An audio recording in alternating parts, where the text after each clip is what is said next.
जयगड प्रादेशिक नळपाणी योजनेतील कर्मचाऱ्यांनी जिल्हा परिषद कार्यालयासमोर बेमुदत धरणं आंदोलन करत शासनाचं लक्ष वेधण्याचा प्रयत्न केला।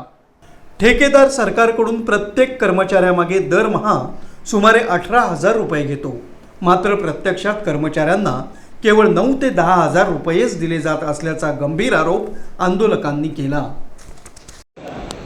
जयगड प्रादेशिक नळपाणी योजनेसंदर्भामध्ये आज आम्ही या ठिकाणी जिल्हा परिषदच्या दालनामध्ये बसलोय। याचं कारण असं की गेले 5 वर्ष माझ्या समवेत असलेले हे जे काही कर्मचारी आहेत हे यांना मिळणाऱ्या वेतनामध्ये वाढ व्हावी म्हणून त्या ठिकाणी भांडण करतात। मुद्दा असा आहे की शासनाकडून वाढच नको आहे। कॉन्ट्रॅक्टरला किमान 18,600 रुपये दर महिना मिळतात, त्यापैकी हा कॉन्ट्रॅक्टर फक्त यांना 9 ते 10,000 रुपयेच देतो आणि म्हणून 5 वर्ष पाठपुरावा करून देखील होत नाही म्हणून ही लोक वर्षभरापासून आमच्याकडे प्रयत्न करतात। आम्ही त्या ठिकाणी जिल्हा परिषद सीओ आहेत त्यांच्यासोबत 2 वेळा बैठका झाल्या। जिल्हा परिषद सीओ मॅडमनी संबंधित ग्रामीण पाणी पुरवठा विभागाच्या ज्या पाटील मॅडम या ठिकाणी अधिकारी आहेत त्यांना बोलून समक्ष सांगितलं की गेल्या वर्षीची गोष्ट आहे की यांच्या वेतनामध्ये सुधारणा झाली पाहिजे, नाहीतर संबंधित कंत्राटदाराचं कंत्राट रद्द करा।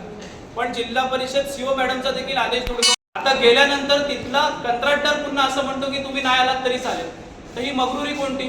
मुळात आधी जयगड प्रादेशिक नळपाणी योजनेच्या ज्या लाईन गेल्यात त्या इथल्या बहुतांश हे जे कामगार आहेत त्यांच्या जमिनीमधून गेल्यात। कुठलाही मोबदला नाही, कुठलाही अग्रीमेंट नाही, केवळ लोकांना पाणी मिळावं म्हणून ह्या जागा दिल्या आहेत आणि 50 किलोमीटरवरून येऊन कॉन्ट्रॅक्टर स्थानिक भूमिपुत्रांना अशा पद्धतीने आर्थिक पिळवणूक करत असेल तर नक्की काय करायचं? आज आम्ही या ठिकाणी ग्रामीण पाणी पुरवठा अधिकाऱ्यांना जाऊन भेटलो, त्या ठिकाणी त्या रजेवर आहेत। जे इन्चार्ज आहेत जाधव त्यांना भेटलो, त्यांना म्हटलं कॉन्ट्रॅक्टर कोण आहे तर त्यांना त्याचं नाव सांगता येत नाही, नंबर विचारला तर नंबर सांगता येत नाही। मग हे बिलिंग कॅशमध्ये करतात का कॉन्ट्रॅक्टरला? तर असा सगळा हा भोंगळ कारभार आहे या ग्रामीण पाणी पुरवठा विभागाचा आणि जोपर्यंत आज लेखी स्वरूपात आश्वासन मिळत नाही ह्या कामगारांच्या पगारवाढी संदर्भात तोपर्यंत आम्ही या ठिकाणी उठायचं नाही ठरवलेलं आहे।